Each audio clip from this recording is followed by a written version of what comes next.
गंगा के किनारे एक शांत वातावरण था। हवा में हल्की ठंडक थी और पानी की लहरें कभी तेज कभी धीमी गूंजती। इस समय का माहौल कुछ अलग था, मानो समय खुद भी ठहर गया हो। घाट पर एक साधु बाबा अपनी साधना में लीन बैठे थे। उनका नाम था संत विनय। उनके सिर पर लंबी जटाएं और तन पर साधारण गेरुआ चादर थी। उनकी आंखें बंद थीं और उनके चेहरे पर गहरी शांति का भाव था। लोग उन्हें दूर से ही प्रणाम करते थे क्योंकि वे एक समर्पित साधु के रूप में प्रसिद्ध थे।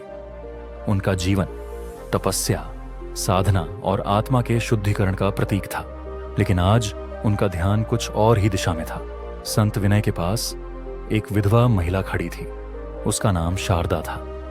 वह सफेद साड़ी में लिपटी हुई थी और चेहरे पर जीवन के संघर्षों के निशान थे। शारदा की आंखों में गहरी चिंता और दुख की परछाइयां थीं। उसने गंगा के पानी में अपने हाथ धोए और कुछ समय के लिए पानी की लहरों को निहारने लगी। उसकी आंखों में कुछ सपने थे, कुछ पुरानी यादें और शायद जीवन के दर्द को ढूंढने का एक तरीका। शारदा की दृष्टि गंगा के पानी में खो गई, जैसे वह इस बहते पानी से कुछ पूछना चाहती हो, कुछ समझना चाहती हो। तभी संत विनय ने अपनी आंखें खोली और एक गहरी आवाज में कहा, मां, तुम कुछ सोच रही हो? शारदा चौंकी और हल्की मुस्कान के साथ कहा, बस यूं ही। यह नदी बहती जाती है, कभी नहीं रुकती। जीवन भी ऐसा ही है, बहता ही जाता है, चाहे कितनी भी मुश्किलें क्यों ना आ जाएं। संत विनय ने सिर हिलाया और धीरे से कहा, बिल्कुल सही कहा तुमने। लेकिन नदी सिर्फ बहती नहीं, वह किनारों को भी गढ़ती है। जीवन भी हमें गढ़ता है, हमें नया आकार देता है। शारदा ने पहली बार ध्यान से संत विनय की ओर देखा। उनकी आंखों में कोई बनावट नहीं थी, बस एक सहज ज्ञान था, जैसे वह जीवन के हर पहलू को समझते हों। शारदा कुछ देर चुप रही, फिर बोली, पर कभी कभी लगता है कि यह बहाव सब कुछ अपने साथ बहा ले जाता है, अपनों को, सपनों को, सब कुछ। संत विनय मुस्कुराए और कहा, लेकिन कुछ चीजें कभी नहीं बहती, जैसे यादें, प्रेम और आत्मा की शक्ति।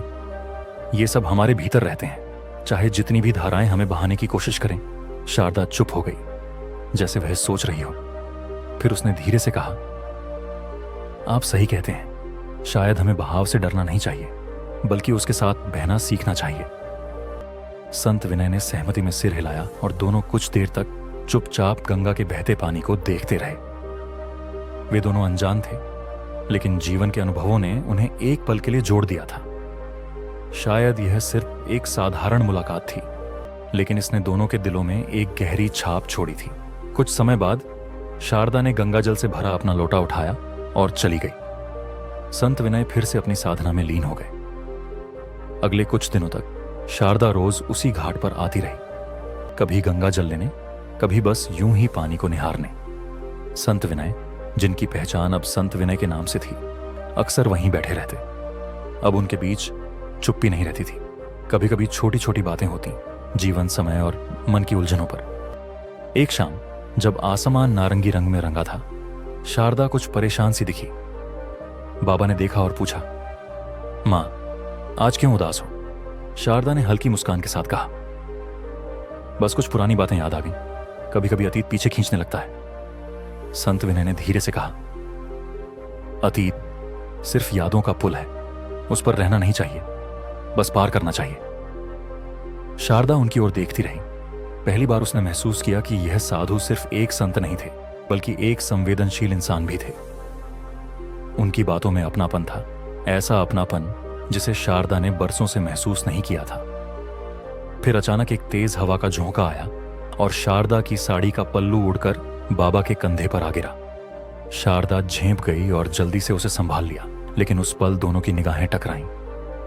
एक गहरी चुप्पी छा गई। संत विनय ने हल्की मुस्कान के साथ कहा, हवा भी हमें नए रिश्तों की याद दिला देती है, कभी कभी अनजाने में। शारदा का दिल अचानक जोर से धड़कने लगा। उसने पहली बार इस भावना को महसूस किया। यह कुछ और था, कुछ जिसे उसने कभी सोचा नहीं था।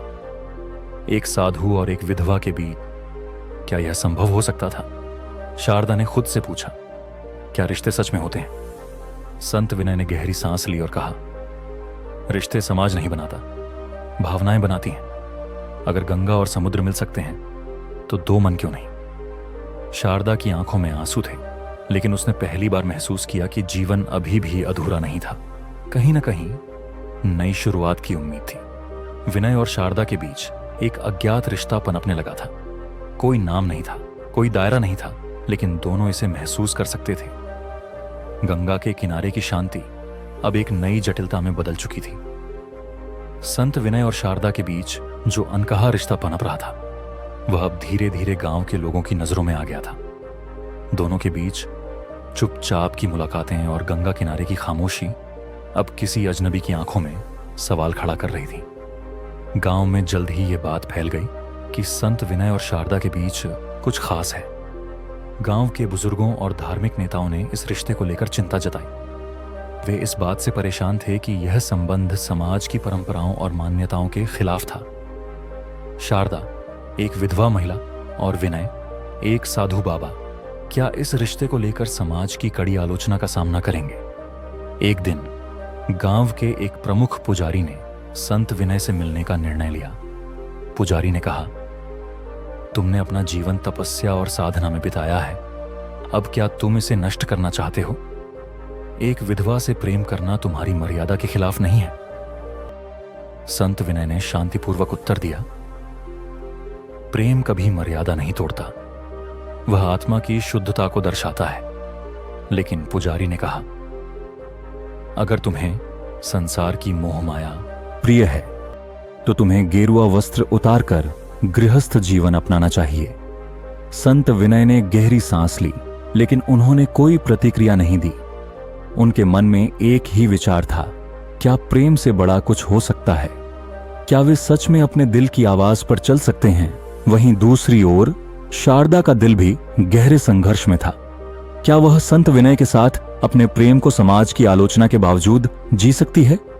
वह जानती थी कि इस रिश्ते को स्वीकारने में समाज और परिवार की नजरों से उसकी स्थिति खत्म हो जाएगी। फिर भी वह महसूस करती थी कि यह संबंध उसकी आत्मा का एक सच्चा मिलन था। गांव में अब यह मुद्दा इतना बड़ा हो चुका था कि बैठक बुलाई गई। बैठक में यह तय करना था कि संत विनय और शारदा का रिश्ता बढ़ता है तो उसका समाज पर क्या असर पड़ेगा। इस समय शारदा ने सभा में कदम रखा। उसकी आंखों में एक नया साहस था जो पहले कभी नहीं था। उसने कहा, क्या हमें यह तय करना चाहिए कि प्रेम क्या होता है। क्या हमें यह तय करना चाहिए कि एक महिला को प्रेम और खुशी का अधिकार नहीं है सिर्फ इसलिए क्योंकि वह विधवा है। गांव के बुजुर्गों और धार्मिक नेताओं ने एक कड़ा निर्णय लिया। पुजारी ने कहा, अगर साधु बाबा ने अपना संन्यास नहीं छोड़ा तो हमें उन्हें गांव से बाहर कर देना चाहिए। इस समय शारदा ने दृढ़ता से कहा, प्रेम को क्या नाम देंगे आप। क्या हमें यह तय करना चाहिए कि प्रेम सिर्फ कुछ लोगों का अधिकार है। इसके बाद संत विनय ने गंगा के किनारे जाकर एक अहम निर्णय लिया। वह अपनी साधना को छोड़कर शारदा के साथ अपने नए जीवन की शुरुआत करने के लिए तैयार हो गए। उनका यह निर्णय गांव के हर व्यक्ति के लिए एक चौंकाने वाला कदम था, लेकिन वह जान चुके थे कि समाज के बंधनों से परे उनकी आत्मा का मिलन सच्चा था। अगले दिन जब गांव के लोग घाट पर आए तो देखा कि संत विनय अपनी गेरुआ वस्त्र उतार चुके थे और शारदा के साथ खड़े थे। दोनों ने मिलकर समाज के बंधनों को तोड़ा और अपने प्रेम को अपनाया। यह सिर्फ एक साधु और विधवा की कहानी नहीं थी, बल्कि यह एक नए युग की शुरुआत थी जहां प्रेम और आत्मा की सच्चाई को समझा गया। दोस्तों, ये स्टोरी अगर आप सबको अच्छी लगी हो तो चैनल को लाइक सब्सक्राइब करें, अपने दोस्तों के साथ शेयर करें। पूरी वीडियो देखने के लिए धन्यवाद।